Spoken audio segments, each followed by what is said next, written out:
پښتو انفم ټي وي مینوالو زیم حضرت ولی صاحب او تاسو ټولو کتلو اوریدلو والا ته السلام علیکم. نن په دې ویډیو کې زه به تاسو ته د طاهر خان په باره کې څو خبرې کوم. السلام علیکم ورحمت الله وبرکاتہ. زم تاسو ملګری طاهر خان دا وخت موجود یم په شیرګړ کې. کله هم چې پښتنو باندې ستنګ راغلی نه طاهر خان دې په خلاف غږ اوچت کړی دی او ورسره به تاسو ته د طاهر خان زندگی په باره کې وایم چې طاهر خان څوک دی او ولې د پښتنو زړونو کې ځان له ځای جوړ کړی دی. که تاسو د زموږ چینل نه وي تاني ګوري کنه پښتنو د نادر چینل سبسکرایب کړئ سبسکرایب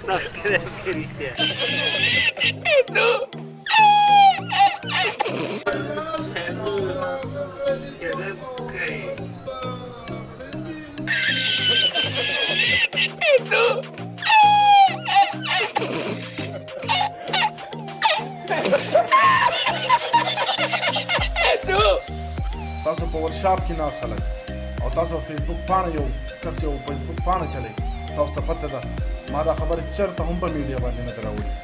ډی ویژن ایڈورټایزینګ کمپنی کې ایز ا مارکیټینګ منیجر په پوسټ باندې زوم ما ته جاب کوم کله چې ویډیو مو وکړه. د پښتو انفم ټي وي ګرانو لیدونکو او ریدونکو مینوالو چې کله هم په پښتنو څه تکلیف راغلی دی نو ټولو نه مخکې طاهر خان راوتی دی او یو اواز یې اوچت کړی دی او د ډیرو کونډو غریبانانو د یتیمانانو یې دواګانې اخیستې دي. د پښتو انفم ټي وي ګرانو لیدونکو او ریدونکو مینوالو طاهر خان 11 نومبر 1988 کې ملکني جنسي په ښار بټخیله کې پیدا شوی دی. د خپل ټول تعلیم خپل ښار بټخیله کې مکمل کړی خو چې تعلیم یې مکمل کو نو طاهر خان 2009 کال کې د کمپیوټر کار شروع کو نو دې کار څه خوند ورنکو او بهر ملک سره شوق پیدا شو نو دا شوق په جنون بدل شو. 2010 کې سعودي عرب ملک ته لاړ او مسافرۍ ژوند ته غاړه کېښوده. د پښتو انفم ټي وي ګرانو لیدونکو او ریدونکو مینوالو طاهر خان خپل کریئر په فوټوګرافي نه شروع کو.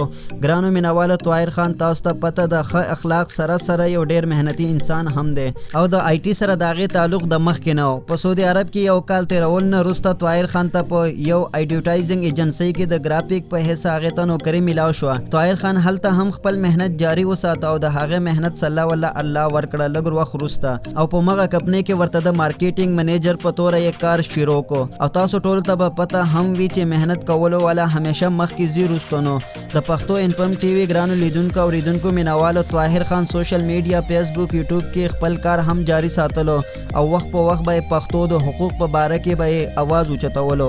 مینوالو ژوند خو هغه خوند کوي چې د بل چا د پاره یې تیر کې او مغه سي طاهر خان وکړه. د پښتو انفم ټي وي ګرانو لیدونکو او ریدونکو مینوالو طاهر خان خپل کار خپل مزه چرچې د یو مسافر جنید کم چې تاسو خپې جنې د هغې دپاره پرېښودې. خوږو مینوالو د جنید کیسې نه به تاسو ښه خبر وئ. د جنید خان دپاره خلې ځلې کولو وروسته طاهر خان د دې نوکرۍ نه ویستل شو. طاهر خان دا خبره هم چاته نه کوله خو څه وخت پس مجبوره شو په خبره یې وکړله. تاسو په ورشاپ کې ناس خلک او تاسو فیسبوک پاڼه یو کس یو فیسبوک پاڼه چلای تاسو ته پته ده ما دا خبر چرته هم په میډیا باندې نه دراوړي. په جده کې په جده الفیصلیه شارع مکرونه کې ډی ویژن ایڈورټایزینګ کمپنی کې ایز ا مارکیټینګ منیجر په پوسټ باندې زوم ما ته جاب کوم کله چې ویډیو مو وکړه. دا خبر پیر در تاسو سره شیر کوم تاسو ټول کتونکو ته پته ولګي چې حقیقت سره کله چې ویډیو مو وکړه او خپل افیس کې وم زما زړه ډېر کمزوری دی او دا الله تعالی مله کړی دی دغه زه هېڅ نشم ویلی.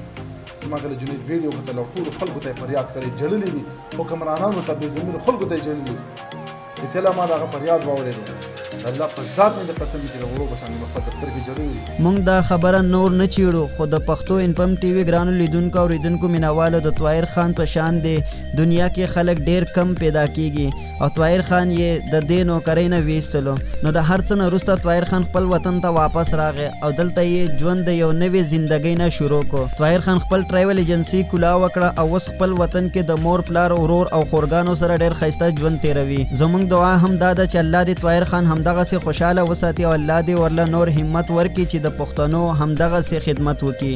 نو ملګرو طاهر خان یو ډیر زبردست یوټیوبر هم جوړ شوی دی او اوس وخت کې طاهر خان د پښتنو زړه کې ځای جوړ کړی دی. نو مینوالو تاسو طاهر خان سره څومره مینه لرئ نو کمنټ سیکشن کې راته ضرور ووایئ. داسې پښتو انفم او زبردست ویډیو دپاره زموږ چینل ضرور سبسکرایب کړئ ورسره د بیل ووایئ او آل نوټیفیکیشن ضرور آن کړئ چې نوي ویډیو ستاسو موبایل ته راځي. نو دې ویډیو کې فلحال دومره دي. ما حضرت ولی صاحب له اجازه راکړئ بیا در سره ملاویږم یو ښایسته ویډیو سره. هغې پورې الله حافظ.